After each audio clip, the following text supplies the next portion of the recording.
Pues yo estoy feliz de estar aquí, como bien dices, con Lulú Barrera, fundadora de Luchadoras, y con Laura García, directora ejecutiva de Fondos Semillas, dos organizaciones civiles de la sociedad de las mujeres que hacen mucho precisamente por las mujeres.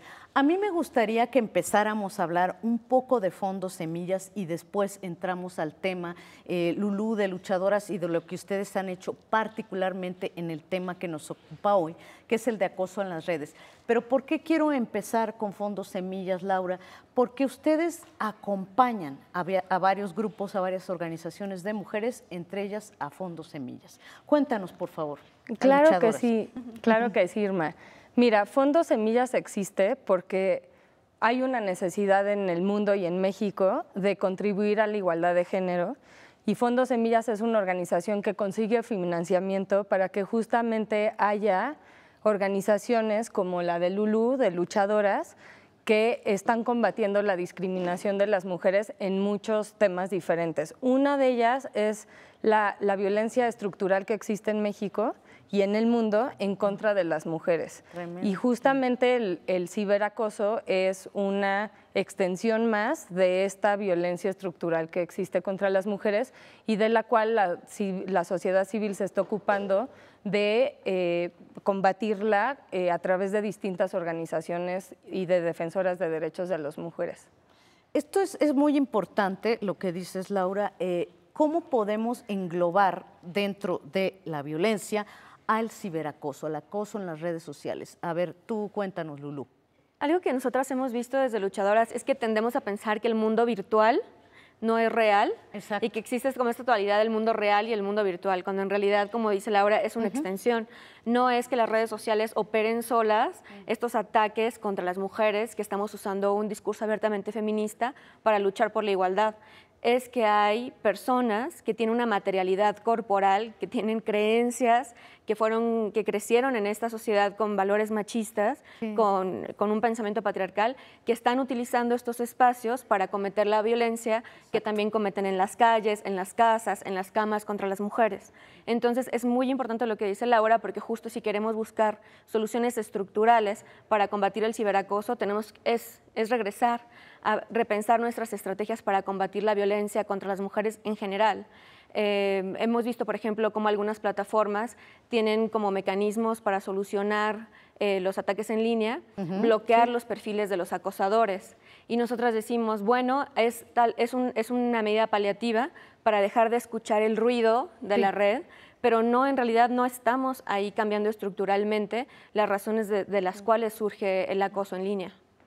Bueno, yo quiero contarles que Luchadoras elaboró un documento bastante, digamos, a fondo, un estudio con gráficas, con números, con porcentajes del acoso en la red.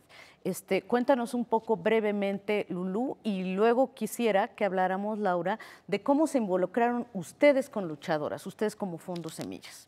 Bueno, este es un informe que elaboramos un conjunto de organizaciones que nos reunimos para trabajar por una red libre de violencia contra las mujeres, que se llama Internet es Nuestra, en la que está también la R3D, SocialTIC, artículo 19.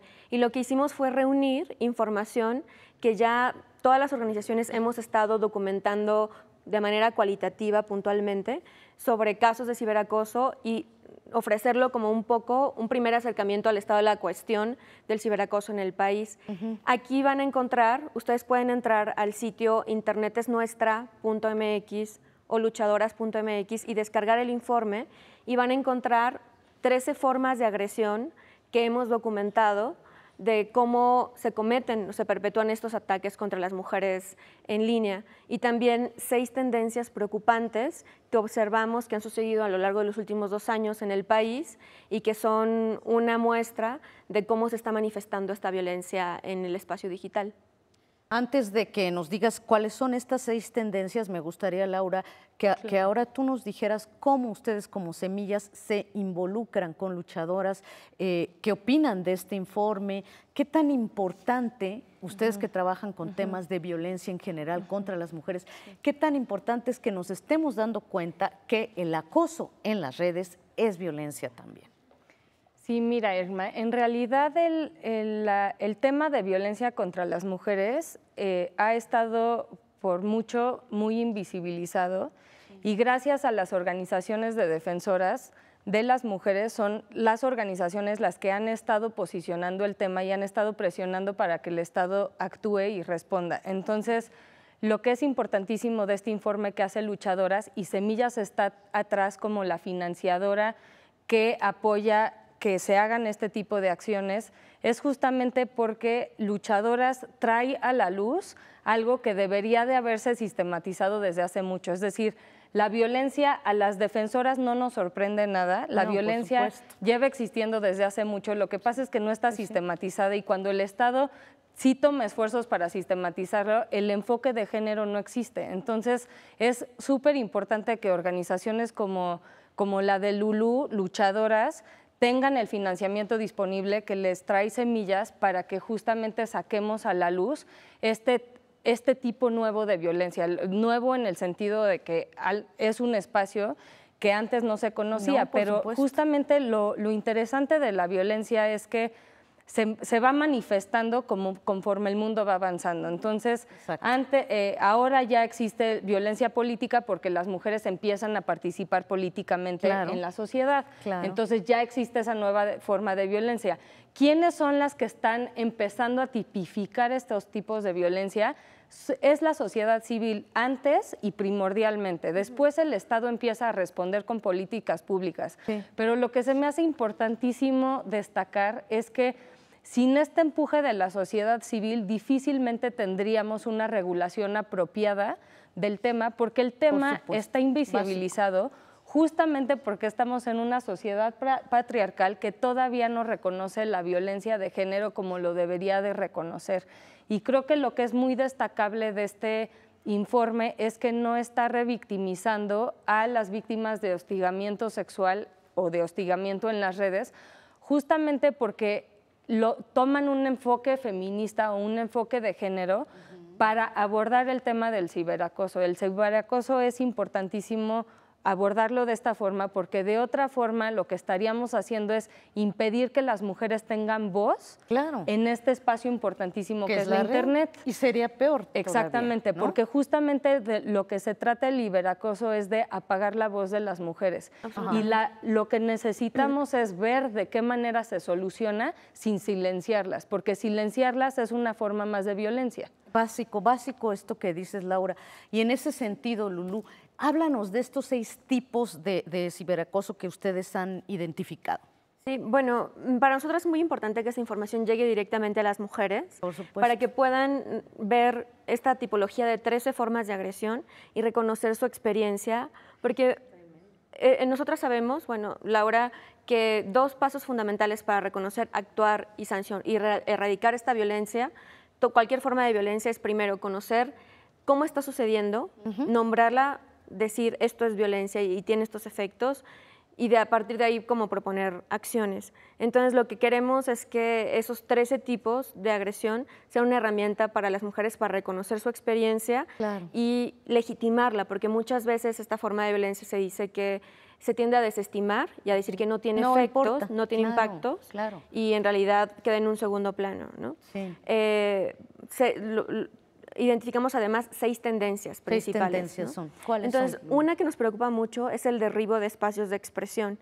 Es decir, Lo que tienes una plataforma feminista, empiezas a hacer un discurso abiertamente feminista. Sí, por ejemplo, promover el derecho a decidir de las mujeres, o la libertad sexual, o la disidencia sexual, y entonces llegan troles que te amenazan, de violencia sexual, por ejemplo, o grupos organizados que tratan de tirar tu página para que tu contenido quede fuera, ¿no? Hackers incluso, o sea, de plano, hackers pero organizados. Sí, bueno, nosotros tenemos una concepción del hacker o la hacker distinta, porque creemos que la figura del hacker o la hacker ha sido estigmatizada. Más bien son troles, grupos que usan las tecnologías para causar daño, ¿no? No necesariamente, no es lo mismo un troll que un hacker, ¿no? El hacker es alguien... Importante. Sí. Después tenemos una charla, otro Después segmento hablamos sobre, de ese tema cuando sobre hablemos hackers. de eso. Pero bueno, entonces, por ejemplo, usar las normas de Facebook o tener un ataque masivo a tu página web para tirarla y que quede fuera y te impide ejercer tu derecho a la libertad de expresión. Esa es una tendencia. Otra tendencia que hemos identificado junto con Artículo 19 y la Red Nacional de Defensoras son campañas de desprestigio hacia defensoras y periodistas. No, ¿cómo las conocemos esas? Exacto. Tremenda. Información falsa difundida en redes para deslegitimar tu trabajo y eso definitivamente tiene un impacto en tu ejercicio profesional. Otra, por ejemplo, fueron muy conocidos los ataques contra Tamara de Anda, Plaqueta, Ana Gabriela Guevara y Andrea Noel.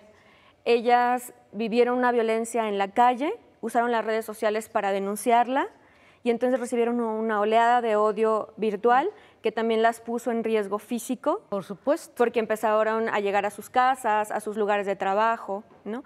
Esa es otra tendencia que identificamos. Rebasa ya el plano de lo virtual para irse hacia ir a sus casas, como dices, hasta ponerlas en peligro integral físico. Aunque nosotras aquí sostenemos en el informe que desde el primer momento que tú recibes una amenaza o un ataque virtual, es físico también. Claro. Porque te causa una serie de efectos emocionales y corporales que ya están teniendo una materialidad en tu cuerpo. Segurísimo. Y muchas de las activistas que entrevistamos también para realizar este informe nos dijeron, por ejemplo, que dejaron de salir de sus casas, ¿no? Que no se sentían vigiladas permanentemente. Entonces dejaron, ya ahí hubo una restricción a tu movilidad y la ruptura de tu rutina cotidiana, ¿no? Sí, entonces, gravísimo. Ese es como uno de los mitos que queremos tumbar también con este informe, decir, la violencia virtual es real desde el primer momento. ¿Qué sigue? ¿Qué sigue, Laura? ¿Qué podemos hacer? Y es una cosa que yo le preguntaba también a Lulú. Tenemos ya poco tiempo, pero a ver si podemos concluir en esto. Nosotros como personas individuales, yo como usuaria de las redes sociales, ¿qué puedo hacer para protegerme, para defenderme? Yo creo que lo que sigue como sociedad es entender mejor la violencia y el consenso. A mí me parece importantísimo que para entender qué significa acoso, entendamos primero lo que es el consenso. Porque, por ejemplo, hay campañas donde están recomendando o pidiéndole a las mujeres que no usen el sexting, que es básicamente tú misma postear fotos desnuda para compartirlas con tu novio y luego sin consentimiento tu novio las sube y las publica, las sube y las comparte. Las mueve por todo. ¿Cuál es la parte clave ahí? No el sexting, sino el consentimiento. O sea, el hecho de que tú te expreses como tú quieras en las redes sociales forma parte de tu libertad de expresión como mujer. Lo que ya rebasa y es violento es cuando se utiliza esa información violando tu privacidad sin consenso. Entonces, ¿qué es lo que nos toca como sociedad y como usuarias conocer? Esta diferencia. ¿Por qué? Porque si no, tú simplemente podrías decir, bueno, la solución es que las mujeres dejen de participar en las redes sociales. No, y ya dijimos muy que no. por el contrario, las mujeres tienen que elevar su voz y tienen que saber qué significa consenso para ejercer mejor su consentimiento para ejercer mejor su libertad.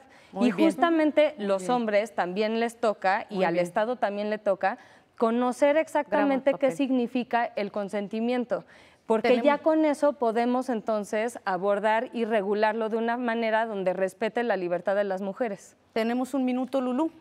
No aceptar las configuraciones por default de nuestros celulares. Ya son una extensión de nuestro cuerpo. Nos vibra como nos vibra el ojo cuando estamos nerviosas, ¿no? Claro. Examinarlas, moldea tu experiencia virtual. Tú di qué notificaciones quieres saber, ¿no? ¿Qué le quieres decir o no? Básico. No aceptarlo por default, moldear nuestra experiencia, hacerla parte de, como ya es de nuestro cuerpo, conocer nuestros dispositivos, es como conocer nuestro cuerpo, ¿no? Nuestro primer territorio de lucha. Por supuesto. Eso es fundamental. Y segundo, las comunidades. Cuando una mujer sea víctima de la difusión de contenido íntimo sin su consentimiento, apoyarla en lugar de victimizarla. Eso es básico. Esa primera red de apoyo y contención hace la diferencia de todo. Totalmente. Pues les agradezco muchísimo a las dos. Yo estoy muy contenta de haber conversado con ustedes. Este es un tema que hay que seguir hablando.